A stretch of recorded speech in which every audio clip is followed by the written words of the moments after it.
for the broken hearted. Silent a prayer for the fate departed. I ain't gonna be just a face in the crowd. You gonna hear my voice when I shout it out loud. It's my life, it's now or never. I ain't gonna live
Bismillahirrahmanirrahim. Assalamualaikum warahmatullahi wabarakatuh. Om Swastiastu, Namo Buddhaya, Salam Kebajikan. Om Santi Santi Om, Sampurasun, Sugeng Rau, Ken kabari, Pak kabar dulur-dulur baraya, warga negara Indonesia, tetap semangat di tahun 2025. Mudah-mudahan kita semua dapat keberkahan di tahun 2025 ini ya. Bagi yang kemarin-kemarin sedang mencari jodoh, mudah-mudahan dapat jodoh. Bagi yang kemarin-kemarin sedang mencari pekerjaan, mudah-mudahan dapat pekerjaan. Bagi yang kemarin-kemarin sedang mendaki berjuang untuk mendapatkan sesuatu yang diimpikan, ya mudah-mudahan tercapai pemirsa. Mudah-mudahan diawali dari tahun sekarang ya. Video ini tayang 2025, tahun 2025 dan seterusnya menjadi tahun-tahun terbaik untuk kita semua pemirsa.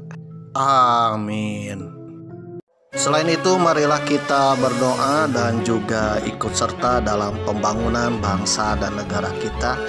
Mudah-mudahan bangsa dan negara kita yang notabene ketika video ini tayang bulan September 2025 sudah berusia 80 tahun pemirsa. Waduh. Ya, marilah kita ikut serta membangun bangsa ini ya. Mudah-mudahan setelah umur 80 tahun dan seterusnya Indonesia semakin langgeng, semakin maju, semakin sejahtera, semakin damai, semakin tentram, dan mudah-mudahan bisa mendamaikan dunia pemirsa. Mudah-mudahan menjadi negeri superpower macan Asia pemirsa. Apalagi kan presiden sekarang presiden macan Asia pemirsa, yang insya Allah akan membawa negeri kita menjadi negeri macan Asia.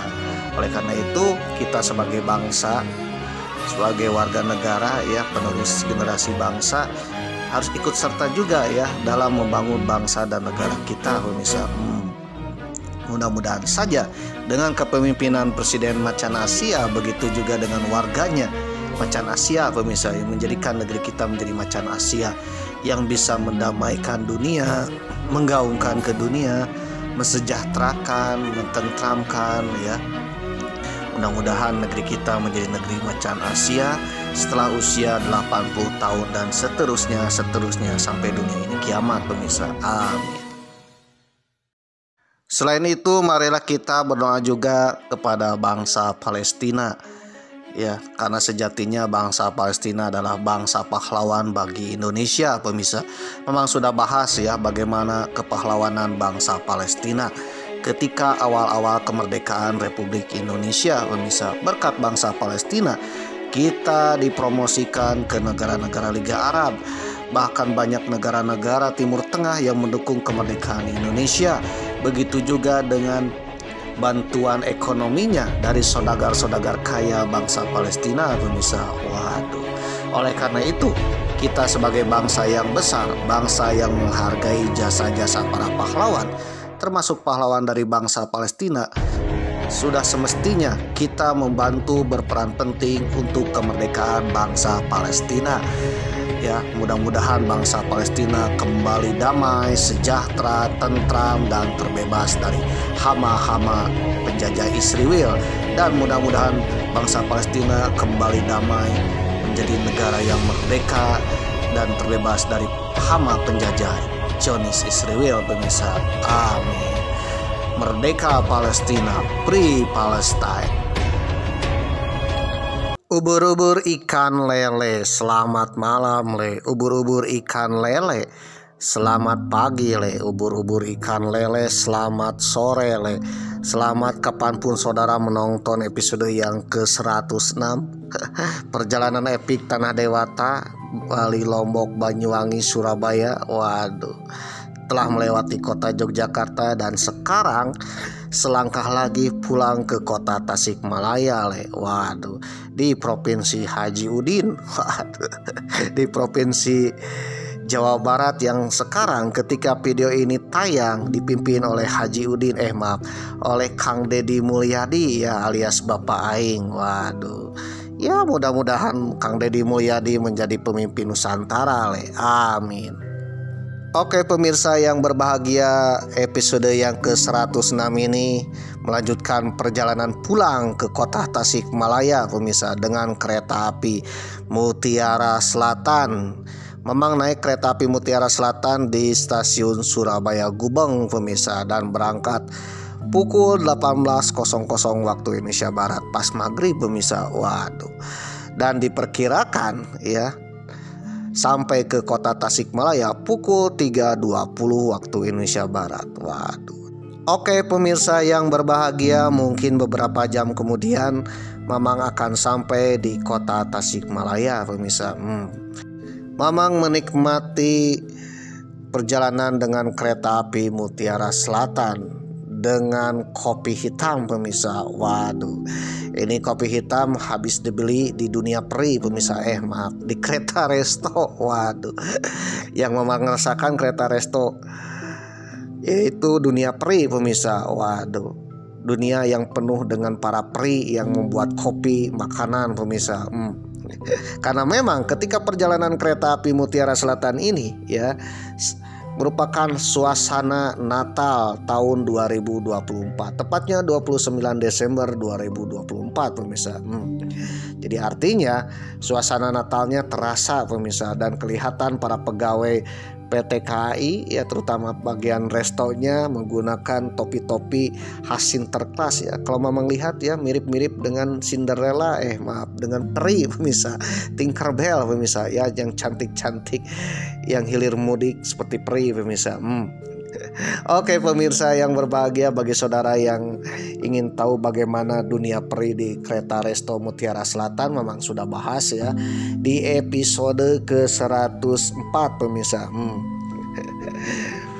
Oleh karena itu bagi saudara yang baru datang, baru nongol ya di episode ke-106, alangkah baiknya tontonlah episode-episode sebelumnya, termasuk episode ketika Mamang beli kopi di Kereta Resto yang notabene pebsnya itu adalah dunia peri pemirsa. Waduh, ketika asik-asiknya menikmati perjalanan kereta api Mutiara Selatan dengan secangkir kopi, sekap kopi ya, satu cup kopi dengan harga 11.000 ya, yang dibeli dari Kereta Resto yang banyak peri. Maaf. Mamang pun menikmati perjalanan di malam hari yang notabene kebanyakan para penumpang itu tertidur lelap pemirsa, termasuk Mamang dan Ray itu terlihat tidur lelap pemirsa. Waduh, tapi Mamang menikmati dengan kopi di perjalanan malam ini. Bahkan malam sudah masuk subuh pemirsa, dini hari pukul ya sekitar pukul 1 pukul 2 malam pemirsa. Waduh. Saudara yang baru nongol pasti akan bertanya, kenapa Mamang tidak tidur saja pemirsa? Waduh, Mamang sudah pulas tidurnya pemirsa ya. Ketika kereta ini lewat stasiun Jombang, Mamang tertidur pemirsa, dan terbangun ketika kereta ini telah melewati stasiun Yogyakarta pemirsa. Waduh. Jadi artinya dari Yogyakarta ya sampai ke episode ke-106 yang diperkirakan sekitaran menuju stasiun Banjar ya, Mamang merasakan tidak ngantuk pemirsa. Waduh ya, dan sulit tidur pemirsa. Oleh karena itu untuk menikmati perjalanan dengan kopi pemirsa, kopi hitam atau dikenal dengan americano ya, ada sedikit gulanya. Kalau americano kan enaknya kan kopi pahit, tapi Mamang pakai gula sedikit. Gulanya gula aren lagi pemirsa. Waduh. Oke pemirsa yang berbahagia, menikmati kopi sekap ya dengan harga 11.000 yang Mamang beli dari Dunia Peri alias Kereta Resto. Waduh, Mamang akan menikmati sisa perjalanan naik kereta api Mutiara Selatan pemirsa. Waduh, sisa perjalanan keliling-keliling Tanah Dewata, Bali, Lombok, Banyuwangi, Surabaya pemirsa. Yang mungkin sebentar lagi akan sampai ke kota Tasikmalaya pemirsa. Waduh. Oke pemirsa yang berbahagia, ketika menikmati indahnya malam di kereta Mutiara Selatan dan sisa-sisa perjalanan, karena sebentar lagi akan memasuki kota Tasikmalaya, tiba-tiba perut Mamang berilit pemirsa. Waduh, pingin beol pemirsa. Maaf. Akhirnya Mamang pun ya karena tak tahan ya mencari toilet pemirsa. Kebetulan yang namanya rangkaian kereta api ya, rangkaian kereta api manapun di Indonesia pasti ada toiletnya pemirsa, dan toiletnya bagus-bagus pemirsa. Mamang pun pergi ke toilet pemirsa, dan kebetulan toilet untuk laki-laki di gerbong Mamang ya, di kereta Mamang ada orang pemirsa. Waduh. Lalu Mamang pun lihat ada toilet perempuan nih. Waduh. Namun Mamang tak jadi beol di toilet perempuan pemirsa. Waduh, karena toilet laki-lakinya keburu keluar pemirsa. Jadi ketika berada di toilet perempuan ya, yang tadinya mau beol di sini tidak jadi karena toilet laki-laki keburu keluar laki-lakinya pemirsa. Waduh.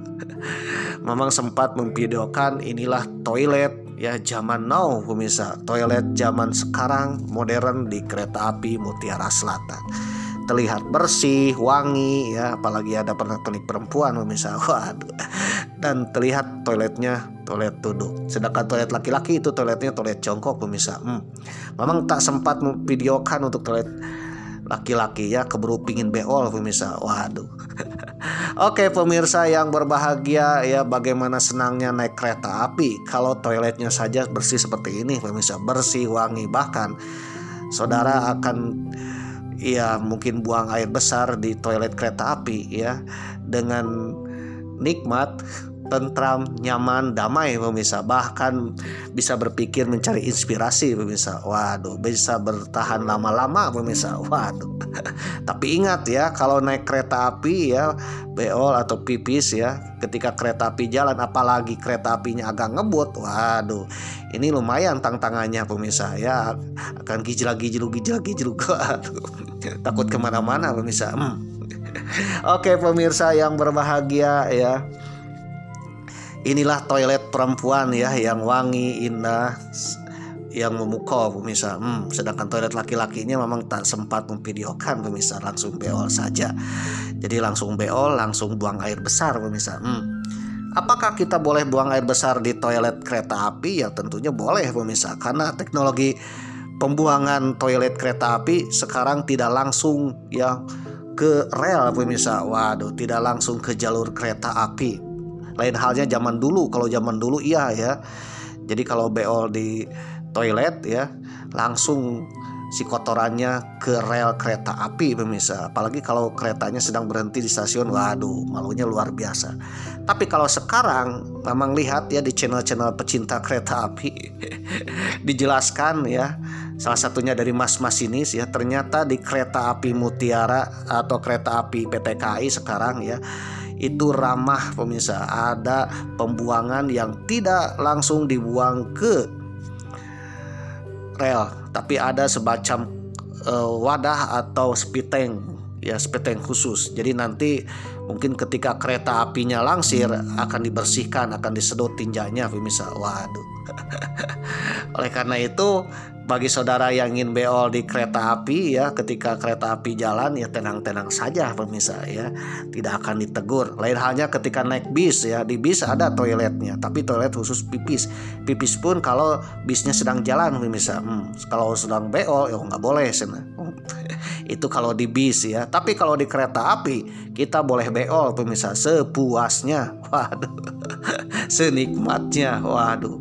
Bahkan bisa berat-berat, waduh, tanpa kedengaran oleh orang lain. Bahkan ya dilengkapi juga dengan pewangi ruangan yang luar biasa pemirsa, sehingga bau-baunya ya, bau bekas orang lain ya, kalau bau sendiri kan wangi ya, tapi bau bekas orang lain tak tercium pemirsa. Bahkan disediakan juga sabun, cuci tangan, dan keran air pemirsa. Waduh, untuk cuci tangan dan tisu. Dan toilet kereta api ini ada dua ya, ada toilet duduk, ada toilet jongkok. Memang lihat kalau di toilet perempuan ya ada tanda perempuan itu duduk, sedangkan toilet yang bergambar laki-laki, khusus laki-laki, itu jongkok pemirsa. Mamang aja ya merasakan kenikmatan yang luar biasa pemirsa ketika merenung di atas toilet. Waduh, toilet kereta api sambil berpegangan pemirsa. Oh ya malum kalau tidak berpegangan kan takutnya terjungkir balik pemirsa, karena kereta api Mutiara Selatan ini ternyata ngebut juga pemirsa. Waduh. Oke pemirsa yang berbahagia, jadi inilah toiletnya kereta api ya. Mamang pun merasa banyak inovasi, waduh, banyak pikiran, waduh, pikiran ya, merenung ya, enaknya di toilet itu merenung pemirsa. Waduh, apalagi suara kereta api gujag-gijlug. Oke pemirsa yang berbahagia, ternyata toilet kereta api ini sangat menyenangkan juga pemirsa. Waduh, bagi yang sedang kebelat pemirsa, yang tidak kebelat ya tidak menyenangkan pemirsa. Waduh. Sambil menikmati perjalanan bukan setengah lagi ya, menikmati sisa perjalanan keliling-keliling Tanah Dewata, Bali Lombok, Banyuwangi, Surabaya dengan kereta api Mutiara Selatan yang mungkin saja ya bentar lagi akan sampai ke kota Tasikmalaya. Mamang akan menikmati sisa perjalanan ini di toilet kereta api Mutiara Selatan pemirsa. Waduh, menikmati keindahan di toilet kereta api selatan pemirsa. Waduh, sambil merenung pemirsa. Waduh. Oke pemirsa yang berbahagia, berbicara tentang kotoran tinja. Waduh, alias alias tai ya. Waduh, atau bahasa halusnya apa nih? Tinja ya. Waduh, kotoran ya, Pisces. Waduh. Ternyata kita bisa dijajah oleh Belanda. Belanda mempunyai senjata ampuh pemirsa. Waduh, yaitu tai, kotoran tinja alias kotoran manusia. Berkat kotoran manusia, Belanda berhasil menjajah kita selama 350 tahun pemirsa. Waduh. Mungkin saudara akan bertanya, kok bisa ya? Jangan-jangan hoax ya? Ini tidak hoax pemirsa. Waduh. Kita ya kalah gara-gara diserang oleh senjata amunisi Belanda dengan tai pemirsa, kotoran feses. Berkat kotoran feses itulah Belanda berhasil ya memukul mundur musuh-musuhnya. Waduh, dan bahkan menancapkan kuku penjajahan hingga 3,5 abad pemirsa. Waduh. Oke pemirsa yang berbahagia ya, mungkin saudara akan bertanya dan tanda tanya apakah ini hoax atau tidak ya, dan bikin penasaran ya. Mamang sarankan mudah-mudahan saudara penasaran ya. Kalau penasaran jangan skip, siapa tahu bermanfaat ya. Namun bagi saudara yang tahu ceritanya, yang mungkin ya tidak penasaran ya, membosankan, skip aja. Karena kuota internet saudara tak tercover dana hibah. Oleh karena itu bagi saudara yang tidak suka dengan channel Mamang, apalagi episode ke-106, ya skip aja. Namun bagi saudara yang penasaran dan ingin tahu ceritanya, bahkan menonton sampai tamat, Mamang akan berdoa mudah-mudahan saudara menjadi orang terkaya, termakmur, tersukses di negeri ini, bahkan melebihi bos pagar laut dan menjadi pemimpin di Nusantara ini ya. Mudah-mudahan salah satu keturunan saudara menjadi pemimpin di Nusantara ini pemirsa. Amin. Selain itu Mamang pun tak asal bicara ya, karena sesuai dengan sumber yang Mamang dapatkan. Jadi bagi saudara yang punya sumber sendiri ya, pendapat sendiri, boleh sharing-sharing di kolom komentar.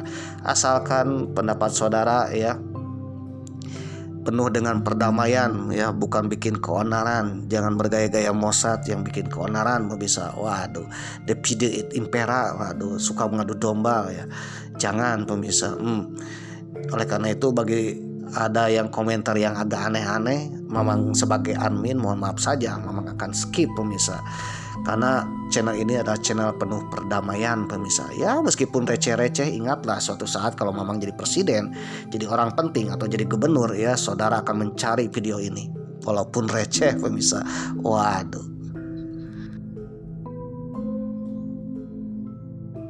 Dilansir dari tirto.id dengan judul artikel Saat Amunisi Tai Menghalau Serbuan Mataram ke Batavia. Waduh, Mataram menelan kekalahan memalukan saat menyerbu benteng Batavia atau yang kita kenal sekarang Jakarta pemirsa. Salah satunya karena amunisi. Waduh, amunisi yang notabene amunisi pamungkas pemirsa. Waduh, yang bikin geleng-geleng. Kira-kira apa nih amunisinya? Ditulis oleh Abi Muammar Jikri, terbit 14 Mei 2025. Pengepungan Batavia oleh Sultan Agung Mataram. Pada tahun 1628, kota POC di Batavia menjadi korban serangan Sultan Agung dari Mataram. Waduh. Sultan Agung dari Mataram berambisi untuk menaklukkan benteng Batavia. Benteng menjadi pusat POC, perusahaan dagang Hindia Timur Belanda, pemirsa. Waduh. Saat itu POC sedang kekelabakan menghadapi serangan Mataram. 2 kali Mataram menyerang POC, pemirsa ya, 1628 dan nanti 1629. Ketika perusahaan dagang Hindia Belanda ini ya baru mulai merintis perusahaannya untuk tumbuh besar dan ingin menguasai Nusantara, memonopoli perdagangan Nusantara. Waduh. POC pun membangun benteng pertahanan sekaligus kantor pusat dagangnya Hindia Timur di kota Batavia, pemirsa, yang kita kenal sekarang Jakarta. Nah, saat itu awal-awal pembangunan di Batavia ini tak semegah sekarang, pemirsa. Waduh. Bahkan kerajaan-kerajaan sekitar ya ada yang ingin melenyapkan POC, ingin melenyapkan kantor pusat POC di Batavia. Di antaranya adalah Kesultanan Banten dan juga Kesultanan Mataram, pemirsa. Ketika Kesultanan Mataram saat itu, Mataram Islam ya, merupakan salah satu kerajaan terbesar di Pulau Jawa, pemirsa. Pengaruhnya yang sangat luar biasa, bahkan menggeser kejayaan Majapahit, pemirsa. Ketika Majapahit Demak runtuh, Mataramlah yang mengambil alih, pemirsa. Saat itu kerajaan Mataram adalah kerajaan superpower ya, superpower di Nusantara, pemirsa, baik di darat maupun di laut. Banyak ekspansi atau serangan-serangan penaklukan Mataram, baik itu ke daerah Jawa Timur, Jawa Tengah, ke Bali ya, ke Banyuwangi, ke Madura ya, merupakan salah satu hal yang luar biasa yang ditakuti juga oleh POC, pemirsa. Apalagi saat itu kerajaan Mataram Islam dipimpin oleh seorang Sultan Macan Nusantara, pemirsa, yang dikenal dengan Sultan Agung, pemirsa. Waduh, Sultan Agung dari Mataram, atau yang dikenal dengan Sultan Agung Hanyokrokusumo. Sultan Agung ini merupakan sultan ketiga atau susuhunan ketiga atau raja ketiga dari kerajaan Mataram Islam, di mana kerajaan Mataram Islam ini ya didirikan oleh Panembahan Senopati, lalu dilanjutkan oleh Raden Mas Jolang atau dikenal dengan Panembahan Hanyakrowati, dan yang ketiga adalah Sultan Agung Hanyokrokusumo. Waduh. Nah, pada masa Sultan Agung inilah ya kerajaan Mataram Islam menjadi puncak-puncak kejayaannya, pemirsa. Waduh. Dengan salah satunya ditakuti oleh POC Belanda, pemirsa. Waduh. POC Belanda sempat mengadakan kontak dagang dengan Sultan Agung. Namun pada akhirnya POC ditolak oleh Sultan Agung, pemirsa. Dan Mataram pun berambisi untuk mengusir POC Belanda di Batavia, pemirsa. Waduh. Akhirnya Sultan Agung pun ya mengerahkan tentaranya untuk menaklukkan benteng POC di Batavia. Terjadilah perang 2 kali, pemirsa, yaitu 1628 dan 1629. Pada saat itu kekuatan kerajaan Mataram Islam dipimpin oleh Sultan Agung adalah kekuatan yang luar biasa, yang tangguh, bahkan ditakuti juga oleh POC, pemirsa. Pada tahun 1628, prajurit Mataram yang dipimpin oleh Sultan Agung juga tak luput dari keganasan senjata biologis, waduh, yang dipunyai oleh tentara POC. Saat menyerbu Batavia atau benteng Batavia yang sekarang kita kenal Museum Fathahillah ya di Jakarta, itu adalah benteng pertama POC, pemirsa. Mereka meski takluk terhadap kegigihan pertahanan POC. Waduh, bukan kalah lantaran adu mekanik biasa, bukan kalah adu pedang, bukan kalah karena bertempur karena pasukan POC sama banyaknya dengan Mataram ya. Tetapi Mataram bisa kalah dengan senjata biologis yang dipunyai oleh POC, pemirsa. POC mempunyai peluru biologis yang sungguh di luar nalar ya. Manusia biasa, pemirsa, di luar nalar, di luar nulur ya, di luar nulur militer, pemirsa. Waduh. Di antara banyak perang dengan ragam senjata biologis yang mematikan, serangan Mataram ke Batavia pada 1628 adalah salah satu yang menjijikan, pemirsa. Waduh. Bayangkan saja bongkahan tahi dalam bentuk warna dan bau beraneka ragam dilempar ke barisan musuh hingga mereka kocar-kacir dan hampir muntah, pemirsa. Waduh. Nah, suatu cerita ya, Mataram ini mengepung benteng Hollandia di Batavia, pemirsa. Salah satu benteng terkuat POC, pemirsa. Waduh, amunisi pasukan POC hampir habis, pemirsa. Untuk memperkuat pertahanan bentengnya itu dilumuri dengan tai-tai, pemirsa. Waduh. Ditambah lagi ketika amunisinya habis ya, amunisi meriamnya habis, maka untuk amunisi berikutnya adalah berasal dari pispot ya, jamban-jamban, pemirsa. Speed tank dibuka, pemirsa, diakut airnya, waduh, dan dimasukkan ke meriam, lalu ditembakkan ke pasukan Mataram, pemirsa. Waduh. Walhasil Mataram pun ya menjuluki Batavia sebagai kota tai dan mereka kocar-kacir gara-gara tai, pemirsa. Waduh. Sebuah julukan bernada kekesalan terhadap kegagalan yang memalukan. Julukan kota tai bukan hanya umpatan yang menyumbur dari mulut ke mulut. Dokumentasi heuristik atau julukan menyebalkan ini telah santer dimuat di berbagai arsip dan tulisan sejarah. Menurut Jainuddin HM dalam Kisah-Kisah Edan seputar Jakarta tempo dulu, terbit tahun 2016 halaman 2, adalah Seiger van Rechteren, seorang pegawai POC yang mengaku menjadi saksi hidup kejadian Senewen tersebut alias gila tersebut, pemirsa. Saat tai-tai menghujani pasukan Mataram, dia tengah berlindung di dalam benteng. Insiden pelemparan tai terhadap pasukan Mataram disebut bukan strategi utama, tetapi diklaim sebagai serangan pamungkas. Kenapa pamungkas? Karena saat itu Belanda kehabisan peluru, pemirsa. Waduh, kehabisan amunisi meriamnya, pemirsa. Bahkan banyak pasukan yang gugur juga, pemirsa. Jadi pamungkasnya menggunakan tai, pemirsa.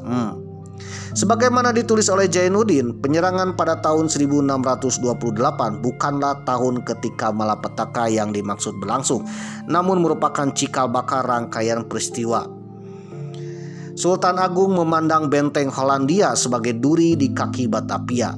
Membombardir benteng tersebut dapat melepaskan belenggu kolonialisme Belanda. Ya, Mataram pun membombardir benteng tersebut dengan meriam-meriam Jawa, pemirsa. Ya, karena saat itu bangsa Nusantara pun bisa mampu membuat meriam, pemirsa. Pistol, meriam, ya. Maka serangan gelombang Mataram diluncurkan pada tahun 1628. Operasi penyerangan Mataram dikomandai oleh Temenggung Baureksa dan Ki Mandureja. Waduh. Saat itu Gubernur Jenderal Jan Pieter Soenkun dalam laporannya kepada Dewan Hindia pada tanggal 3 November 1628 menyebutkan kedua patih Mataram membawa rombongan yang begitu besar menuju Batavia. Sementara itu serdadu POC yang bertahan di dalam benteng ternyata hanya berjumlah 24 orang, pemirsa. Waduh, bayangkan 24 orang melawan 2000 pasukan Mataram, pemirsa. Lah, kok bisa kalah kita ya? Ternyata gara-gara tai, pemirsa, kalahnya. Waduh. Mereka membawa tangga-tangga dan alat-alat pelantak untuk memanjat kubu benteng yang tingginya luar biasa dan menghancurkan tembok-tembok dengan meriam.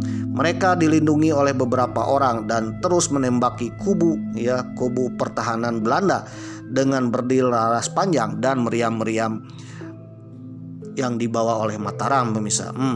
Serangan pertama membuat Belanda kegelagapan pemirsa. Waduh, pelangak pelongo bingung pemirsa. Waduh. Tetapi tak cukup membuat mereka menyerah. Waduh, itulah orang Belanda ya.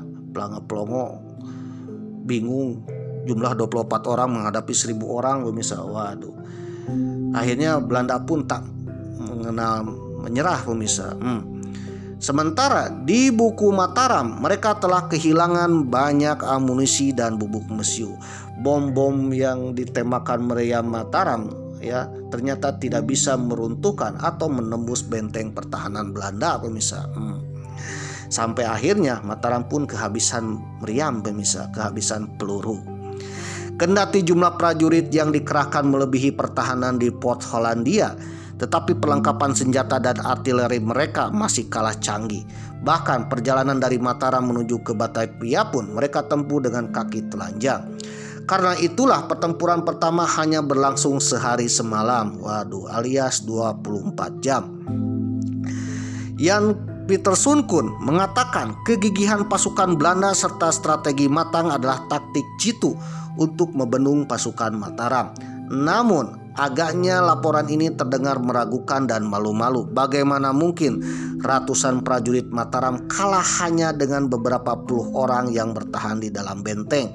Rupanya terdapat laporan lain yang lebih mencengangkan. Laporan ini lebih tepat disebut dengan catatan perjalanan seorang saudagar POC yang bernama Johannes Nijhoff dengan judul ya bahasa Belanda nih, Het Gezantschap der Nederlandse Oost-Indisch Compagnie and den Groeten Tartarischen Kamp den tegenwoordigen Keizer van China. Waduh.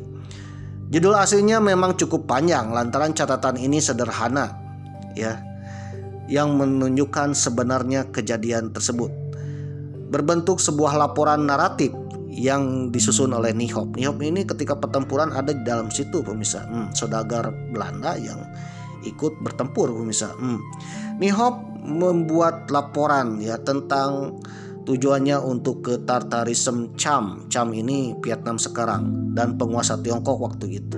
Laporan tersebut disusun Nijhoff dari tahun 1618 sampai 1672. Tetapi diperbaharui berkala dan terbit perdana pada tahun 1655. Kemenangan POC atas Mataram tidak sesimpel narasi laporan yang ditulis oleh Jan Pieterszoon Koen.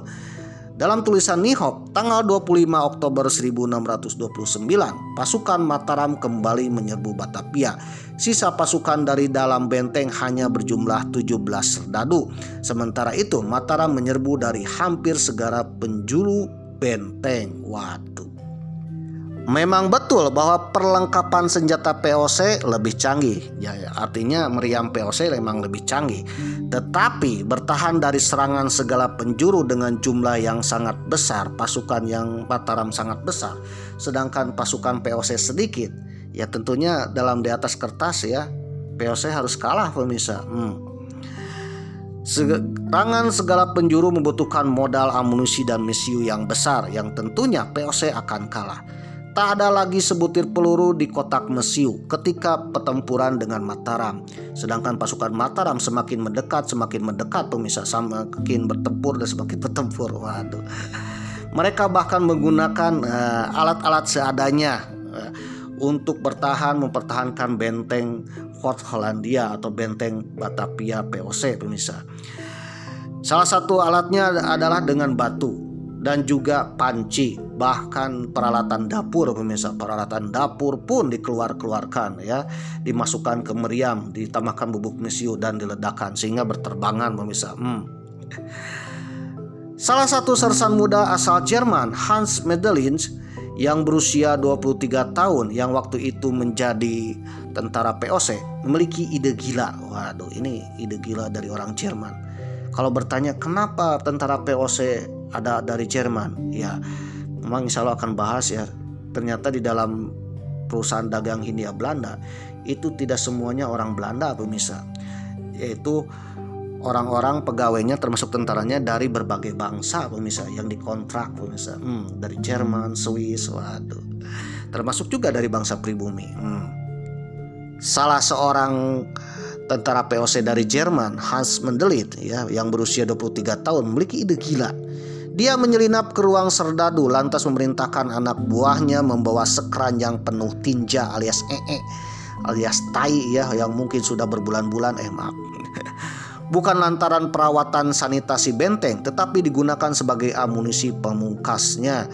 Bahkan sepiteng dibuka pemirsa. Waduh, pispot diangkut pemirsa. Ya, diangkut ke dekat meriam pemirsa. Entah dari mana sekeranjang penuh kotoran manusia itu didapat. Tetapi dalam keadaan darurat, pasukan yang tersisa, ya belasan, ya hanya belasan, ya ini belasan. Ini menurut saja apa yang diperintahkan oleh Mendelin secara spontan. Kotoran tinja alias kotoran manusia alias alias tai, ya, ditempatkan dalam pot. Sebuah pot dimasukkan ke dalam sebuah pot, lalu dilemparkan kepada prajurit Mataram. Prak, waduh, anjing, maaf. Tai, waduh. Kotoran itu menimpa kepala, muka, dan menempel ke sekujur badan. Waduh. Rupanya ternyata serangan itu berhasil dan mengakibatkan formasi prajurit Mataram kocar kacir. Waduh, kok bisa ya Mataram kalah dengan tai pemirsa? Bala tentara Mataram lari tunggang langgang meninggalkan benteng sembari mengibas-ibaskan kotoran yang menempel. Selain itu, ya kotoran pun dimasukkan ke meriam pemirsa. Waduh, lalu ditembakkan dengan bubuk mesiu sehingga tembakannya sangat jauh pemirsa. Ketika berterbangan, ya itu bukan amunisi, pelor atau mungkin bola peluru pemirsa, tetapi tai-tai yang berterbangan pemirsa. Kebayang ya, hujan tai pemirsa. Serangan mandek, waduh, sebab hidung dan perut tak kuasa menahan enak. Bayangkan saja, mungkin tainya sudah berbulan-bulan pemirsa, bahkan bertahun-tahun. Waduh. Karena sebuah sepiteng yang dalam pun, ya, digali lagi pemirsa oleh POC, dikeduk lagi, ya, dimasukkan ke pot atau dimasukkan ke meriam lalu tembakan pemirsa. Waduh, sehingga jadilah hujan tai pemirsa yang mengguyur pasukan Mataram. Selain itu, ya, tai-tai pun diseburkan, ya, dioleskan kepada benteng-benteng pemirsa, ya. Di benteng-benteng itu pun penuh dengan tai pemirsa. Bahkan mirip-mirip cat pemirsa, kuning pemirsa. Waduh, dengan bau yang luar biasa. Waduh. Sambil berteriak dalam bahasa lokal, "Oh setan, setan," waduh, orang Hollandia de Betcalai Samatai, yang artinya oh setan, orang Belanda berkelahi pakai tai. Waduh. Sejarah Alfred Haken dalam Historical Cities of Jakarta edisi 2007 halaman 44 menyebut bahwa kata ini boleh jadi adalah kalimat Melayu pertama dalam buku yang pernah ditulis orang Jerman. Dalam bukunya, Jainuddin HM menambahkan pekikan orang-orang Mataram yang lain. Membet tai, waduh, artinya bau tai. Waduh. Konon pekik dan lolongan itu kemudian padu padan dengan embrio istilah nama Betawi. Waduh, kok jadi Betawi? Ini buku berdasarkan buku Jainuddin HM pemirsa. Secara bergurau, banyak pula orang mengatakan bahwa itulah asal mula tanah Betawi, ya. Mambetai jadi Betawi pemirsa. Ini berdasarkan buku Jainuddin HM pemirsa, halaman 4. Menurut F. Dehan, penulis buku Out Batavia, menyebut pada tahun 1899 jalan di sebelah barat bekas benteng Hollandia yang dahulu, ya, 3 abad dulu menjadi perang antara Mataram dengan Batavia, perang Mataram dengan Belanda, yang bernama Buitenkampstraat, oleh penduduk setempat disebut Gang Tai pemirsa, karena memang sisa-sisa tainya, ya, berabad-abad masih ada di sana. Nah, gara-gara tai itulah, ya, daerah tersebut menjadi subur pemirsa. Waduh. Beberapa abad kemudian daerah tersebut menjadi subur pemirsa, yang menjadi tempat perkebunan pemirsa, ya, sayuran dan juga perkampungan.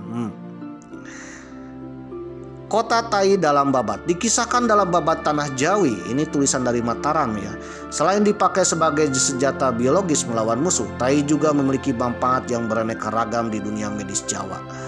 Warsa tahun 1941, sejarawan Belanda bernama W.L. Ortop menerjemahkan salah satu versi babat tanah Jawi dari bundel punika serat babat tanah Jawi wiwit saking Nabi Adam dumegi ing tahun 1647 ke dalam prosa berbahasa Belanda. Orang Belanda bubuk mesiunya semakin menipis. Kotoran orang atau tinja dibuat obat mimis. Orang Jawa banyak yang muntah-muntah sebab kena tinja alias tai pemirsa. Adapun Pangeran Mandureja, pemimpin Mataram, masih tetap mempertahankan perangnya, tetapi tetap tidak dapat mendekati benteng karena tidak tahan bau tinja. Pakaian mereka berlumuran tinja. Para adipati pesisir bala prajurit Mataram banyak yang tewas terkena serangan Belanda, dan lari kocar-kacir karena tinja. Sedang yang hidup tidak tahan mencium bau tinja, sepulang berperang lalu merendamkan diri di sungai. Demikian halnya ditegaskan kembali dalam babat Dipanegara yang ditulis oleh Pangeran Diponegoro selama pengasingannya di Fort Amsterdam, Manado pada tahun 1831-1832 di bagian 2 Pupuh 12 Durma yang berkisah tentang peristiwa penyerangan Mataram ke Batavia pada September 1628. Peluru habis, maka dibuatlah peluru dengan tinja. Menyingkirlah semua, menyendoki tinja. Demikian Ki Mandureja terkena peluru tinja, beliau berlumuran tinja. Dengan demikian para adipati merasa jengkel. Mundurlah semuanya, semua terkena tinja. Kembali ke perkemahan, lalu mandi dan membersihkan diri di sungai. Cerita pun hening. Dalam bukunya Thomas Stafford Raffles dalam The History of Java Jilid 2 tahun 1817 halaman 154 mengatakan bahwa serangan yang dilakukan prajurit Mataram terhadap Batavia menemui kegagalan. Sebabnya karung-karung berisikan tai dilesatkan ke rombongan prajurit dari Jawa. Karenanya benteng atau kota tempat peristiwa ini berlangsung dilabeli sebagai kota tai, pemirsa.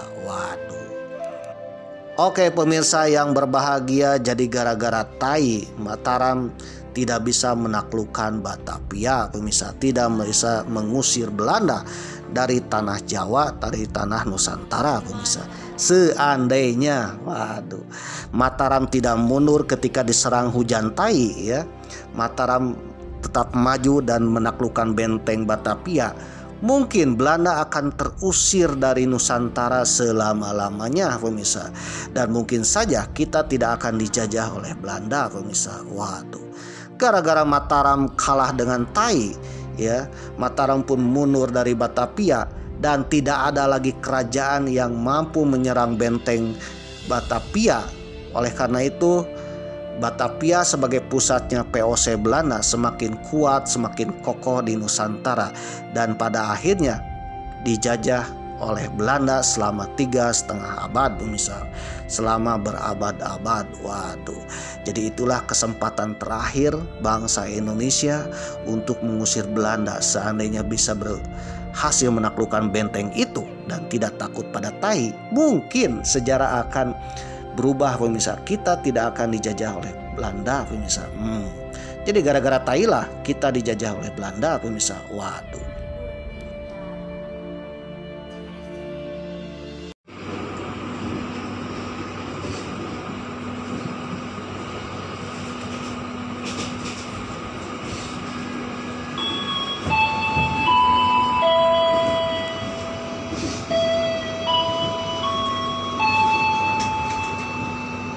Pelanggan yang kami hormati, sesaat lagi kita akan tiba di stasiun Tasikmalaya. Bagi Anda yang akan mengakhiri perjalanan di stasiun Tasikmalaya, persiapkan diri Anda, periksa dan teliti kembali barang bawaan Anda. Untuk keselamatan Anda, dilarang membuka pintu kereta sebelum kereta api berhenti dengan sempurna. Terima kasih atas kepercayaan Anda pada PT Kereta Api Indonesia. Sampai jumpa di perjalanan berikutnya. Dear passengers, in a few moments, we will arrive at Tasikmalaya Station. If you end your trip at Tasikmalaya Station, please prepare yourself and check your belongings. For your own safety, it is forbidden to open the train's door before the train completely stops. Thank you for choosing PT Kereta Api Indonesia. See you on the next trip.